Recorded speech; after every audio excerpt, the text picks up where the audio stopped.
Hola de nuevo, soy Feregrino y hoy les voy a hablar de Python. Como muchos de ustedes sabrán, Python es un lenguaje de programación, y como muchos de ustedes seguramente no saben, su nombre no proviene de un animal, sino de una comedia británica.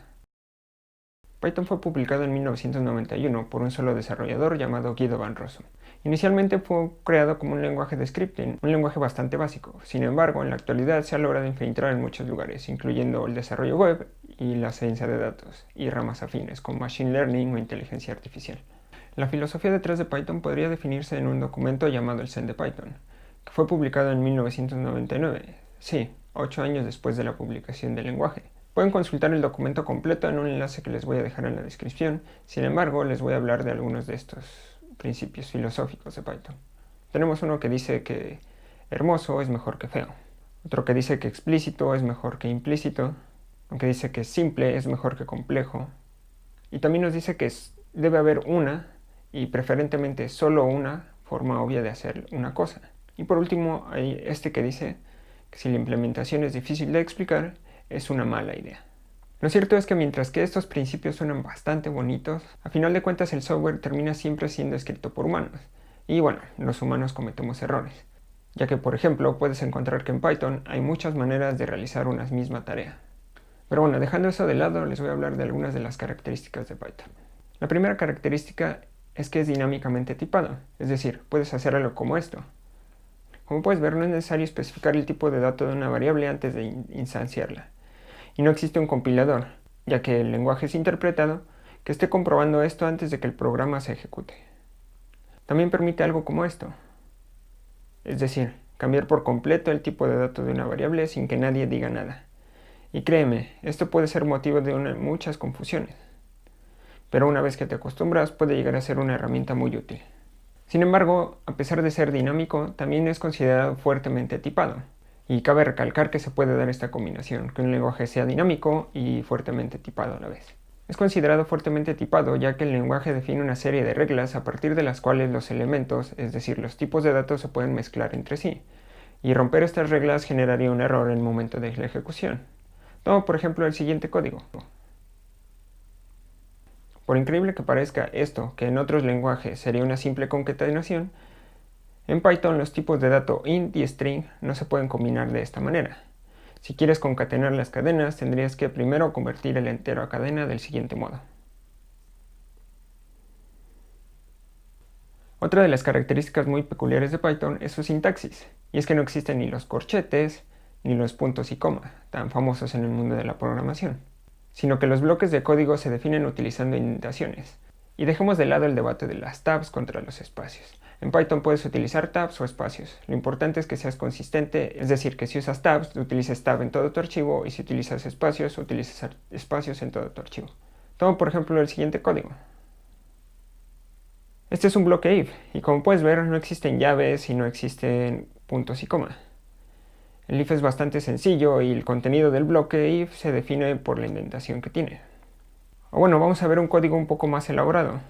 Aquí se está definiendo un método que se llama delNown, que recibe un parámetro llamado d. Después, y un nivel más adentro en la indentación, se define un for.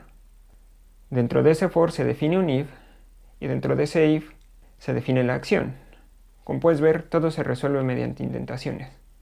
Y bueno, ya lo mencioné, pero Python tampoco requiere que utilices un punto y coma para terminar cada instrucción.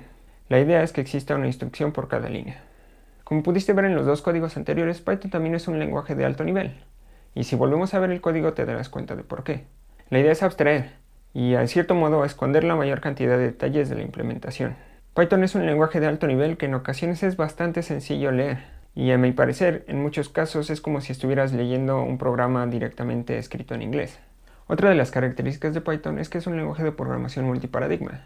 Puedes organizar tu código en clases, utilizar el tipo de programación funcional o simplemente crear un script que se ejecute de modo procedural, o una combinación de ambas, y es un lenguaje también altamente extensible. Utilizando algún gestor de paquetes como pip o como easyinstall, puedes descargar módulos que harán que tus programas tengan mayor funcionalidad sin que tengas tú que escribirla directamente.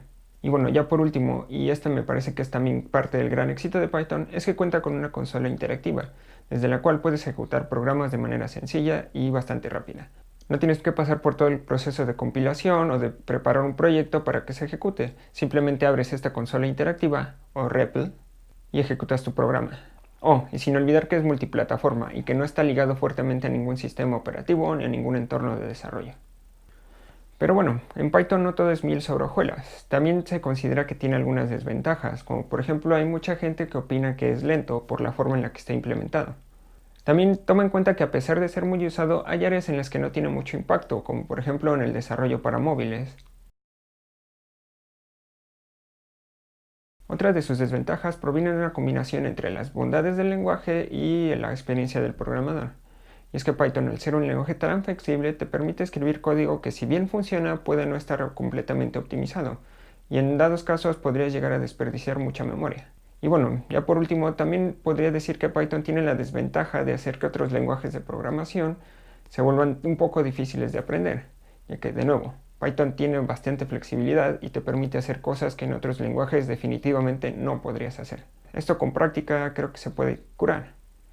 Ahora mismo yo lo estoy sufriendo, ya que cuando regreso a escribir código en C# me cuesta un poco de trabajo recordar que las instrucciones se cierran con punto y coma y que hay que especificar el tipo de dato de las variables.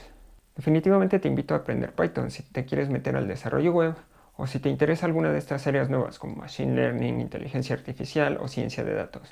Es un lenguaje que estoy usando bastante en la carrera. Y bueno, también Python te va a servir para automatizar tareas repetitivas, ya que simplemente podrías crear algunos scripts y ahorrarte bastantes horas de trabajo. En fin, sé que en realidad no necesitas mayor motivo con que sepas que Python es entretenido y que va a ser una herramienta más dentro de tu caja de herramientas. En cuanto a los IDEs que puedes utilizar para desarrollar con Python, están varios y yo te recomiendo que les eches un ojo. Por ejemplo, está uno llamado Tony, que es open source. Está uno llamado PyCharm, que en mi opinión es uno de los mejores, y puedes obtener la versión profesional de manera gratuita si eres estudiante. También está PyScripter. Y bueno, si lo tuyo, como lo mío, es Visual Studio, también hay plugins para Visual Studio y para Visual Studio Code. Y bueno, yo que más quisiera tratarles de enseñar Python, pero la verdad es que ahorita no tengo tiempo, ni siquiera creo tener los conocimientos suficientes, ya que yo también estoy apenas aprendiendo. Sin embargo, en la descripción dejo algunos recursos que creo que les van a resultar tan útiles a ustedes como me resultaron a mí. Por mi parte fue todo por este video, espero les haya servido, les haya resultado de utilidad. Y ya saben, si así fue, denle un me gusta y compártanlo con alguien más. Suscríbanse si es que aún no lo han hecho y nos vemos en la próxima.